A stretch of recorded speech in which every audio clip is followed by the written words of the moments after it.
आखाती देशात सुरू असलेल्या युद्धामुळे आज कच्च्या तेलासाठी भारताला बाहेरच्या देशांवर अवलंबून राहावं लागतंय। आता हेच अवलंबित्व कमी करण्यासाठी भारत सरकारनं एक मोठा निर्णय घेतलाय। त्याचा मोठा दूरगामी परिणाम दिसून येणार आहे। मे 2026 पासून केंद्र सरकारने देशांतर्गत कच्चे तेल आणि नैसर्गिक वायू उत्पादन वाढवण्यासाठी रॉयल्टीचे दर मोठ्या प्रमाणात कमी केले आहेत।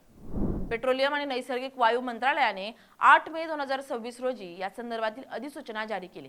या निर्णयाचा उद्देश स्पष्ट आहे की भारताचं तेल आयातीसाठी परदेशी कंपन्यांवर अवलंबून राहणं कमी करणं आणि देशांतर्गत उत्पादन वाढवून ऊर्जा सुरक्षेला बळकटी देणं। आता रॉयल्टी म्हणजे काय, तर कंपन्यांनी नैसर्गिक संसाधनांचं उत्खनन करण्यासाठी सरकारला द्यावी लागणारी रक्कम। आतापर्यंत भारतातील तेल आणि वायू उत्पादक कंपन्यांवर हा खर्च मोठ्या प्रमाणावर पडत होता। विशेषतः खोल समुद्रातील प्रकल्पांमध्ये आधीच प्रचंड गुंतवणूक करावी लागत असून त्यात रॉयल्टीचा अतिरिक्त बोजा असल्यानं या प्रकल्पापासून उद्योजक थोडं लांबच राहतात। भारत सध्या आपल्या गरजेपैकी सुमारे 85 ते 88% कच्चे तेल आयात करतो। त्यामुळे आंतरराष्ट्रीय बाजारातील किमतीतील चढउतार, मध्यपूर्वेतील तणाव आणि डॉलर मजबूत होण्याचा थेट परिणाम भारतावर होतो। अशा वेळी अंतर्गत उत्पादन वाढवणं ही काळाची गरज बनली आहे।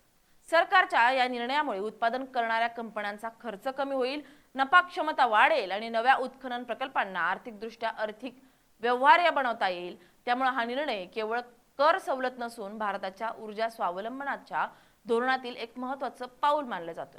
आता ग्राफिक्सच्या माध्यमातून पाहूयात रॉयल्टी दरांमध्ये नेमके काय बदल झालेत। जमिनीवर कच्च्या तेलासाठी रॉयल्टी दर 16.66% थेट 10% कमी।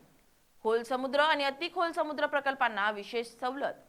DSF आणि HELP अंतर्गत असलेल्या ब्लॉक्सना पहिल्या 7 वर्षांसाठी 0% रॉयल्टी लागू। 8व्या वर्षापासून खोल समुद्रासाठी 5% आणि अति खोल समुद्रासाठी 2% रॉयल्टी लागू। यामुळे सुरुवातीच्या वर्षांमध्ये कंपन्यांना मोठ्या प्रमाणात आर्थिक दिलासा मिळेल, कारण या प्रकल्पांमध्ये गुंतवणुकीची परतफेड होण्यासाठी अनेक वर्ष लागतात। सुरुवातीच्या काळात रॉयल्टी 0 असल्यानं गुंतवणुकीचा धोका कमी होईल आणि नवीन प्रकल्पांना चालना मिळेल। या निर्णयाचा सर्वात मोठा फायदा सरकारी कंपन्यांना होण्याची शक्यता आहे। भारतातील प्रमुख उत्पादक म्हणजे oil and natural gas corporation आणि ऑइल इंडिया लिमिटेड या कंपन्यांना देशातील बहुतांश तेल आणि वायू उत्पादन करतात। रॉयल्टी दर कमी झाल्यामुळे त्यांचा उत्पादन खर्च घटेल आणि नफ्यात वाढ होईल, विशेषतः परिपक्व तेल क्षेत्रांमध्ये।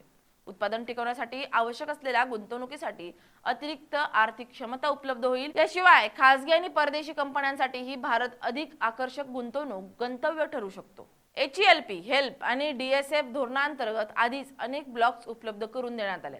आता कमी रॉयल्टीमुळे या ब्लॉक्सचे आर्थिक गणित अधिक चांगलं दिसू लागले। जर देशांतर्गत उत्पादन वाढलं तर आयात बिल कमी होऊ शकतं, त्यामुळे परकीय चलनाची बचत होईल आणि जागतिक बाजारातील धक्क्यांचा परिणाम कमी होईल। भारतासारख्या वेगाने वाढणाऱ्या अर्थव्यवस्थेसाठी हे अत्यंत महत्त्वाचं आहे। याशिवाय नवीन गुंतवणुकीमुळे रोजगार निर्मिती, तांत्रिक कौशल्य वृद्धी आणि संबंधित उद्योगांना चालना मिळू शकते। एकंदरीत रॉयल्टी कपातीचा हा निर्णय भारताला ऊर्जा क्षेत्रात अधिक स्वावलंबी बनवण्यासाठी, गुंतवणूक वाढवण्यासाठी आणि दीर्घकालीन आर्थिक स्थैर्य साधण्यासाठी महत्त्वाची भूमिका बजावू शकतो। Bureau report LS Marathi.